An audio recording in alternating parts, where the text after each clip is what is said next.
Good day everyone. Today we're gonna discuss about the soil and its composition. And we will be having Christian James A. Harriel from the College of Tourism and Management of Bukidnon State University. Without further ado, let's begin. First, let us discuss what is soil. Soil it is the unconsolidated uppermost layer of the Earth's surface, and also it is the dynamic natural body which compose a mineral and organic matter, also the water, air, and living organism. Then in soil, we can find or makita na ito nga na ay distinct layers. Kana nga distinct layers, ginatawag na ito nga mga horizons.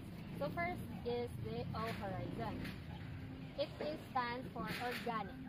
Wherein diri na to sa mga diri mostly na to makita mga dark colored na mga soil, and also it composed a humus.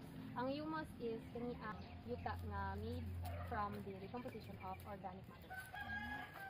Then the second one is the A horizon. Kani nga A horizon is sunod dito sa O horizon.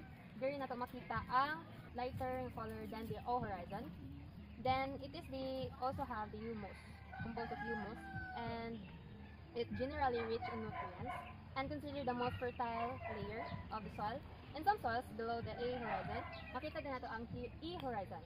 E horizon stands for elevation, which means kaning ang mga there are some na soil na absent ani but uban pod is naa.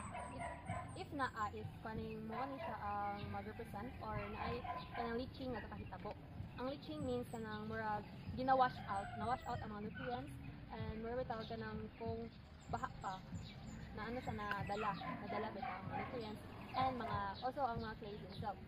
Then after ang E horizon, by the way, ang E horizon is between sa A and B.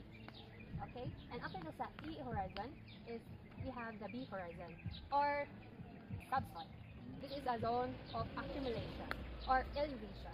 The materials that were leached from the E horizon tend to accumulate here and leading to a denser texture and often a distinct color, which can be reddish or brownish due to iron oxide accumulation.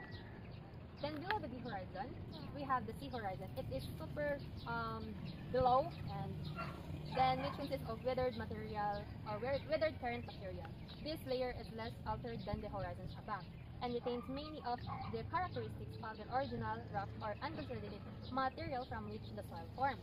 The also typically less biological activities and compared to the upper layers, no? Kani mo di na to gakaabot. Pero gakaabot sa mga study ko about the soil. Pero di natin dili mabot diri ang atong roots sa tanom sa kahoy tinatawag dito. And lastly is the R horizon or the bedrock. Diri ano siya nga horizon is paano siya kanang parent material. Okay, the parent material no sa kanang parent material bitang hindi siya kakatandog. Ito ginagikan tanan siya. This R horizon represents the underlying bedrock. This is solid, unweathered rock and is not considered part of the true soil. Hindi siya part of the true soil, although it influences the soil development above. Even kanang nag-influence siya o kaning soil sa ng upper nga ko soil, but di siyang considered na soil due to kuan siya ng rock. The rock siya nasa pinaka-over. And that's all. So Mr. Haryo, what have you learned on our discussion for today? Actually, I've learned a lot about the discussion for today. First and foremost, I thought that soil science or the study of soil is just the branch of science which tackles about the micro perspective of knowledge about soils. But unexpectedly, it was so broad for me. Who knows that there is what we call soil horizon, and upon your discussion I've discovered that the study of soils or soil science is not just about the not just beneficial for the field of agriculture but also in the industrial or the construction. And that's all. Thank you, Mr. Haryo. And that would be all. Thank you.